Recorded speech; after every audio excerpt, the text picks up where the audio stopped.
The plane's front landing gear had failed, unable to land. All methods exhausted. Only one option remained, emergency landing. The captain lit a cigarette and took a deep drag, steadying his nerves, waiting for ground instructions. The command center was engaged in heated discussions about the landing, despite extensive simulations. This was the first real emergency landing in civil aviation history. Lack of experience, indeed, with few successful international precedents. The command center began simulating landing scenarios. The first option, landing on the runway, but without the front landing gear, the nose would directly contact and friction against the ground. Fire and impact would be fatal. The second option, landing on grassland.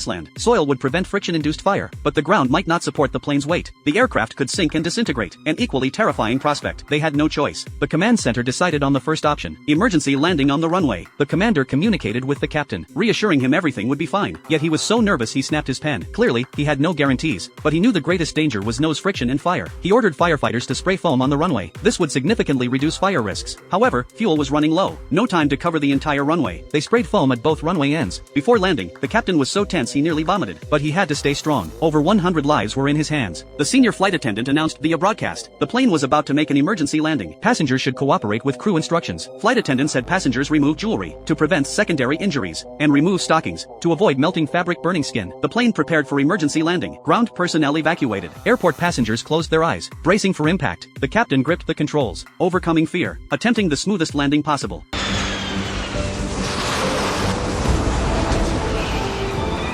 The rear landing gear touched down successfully. Then the most dangerous moment arrived. Without the front landing gear, the nose began to descend. The runway center lacked fire foam. The moment the nose touched ground, flames erupted. Everyone's heart stopped.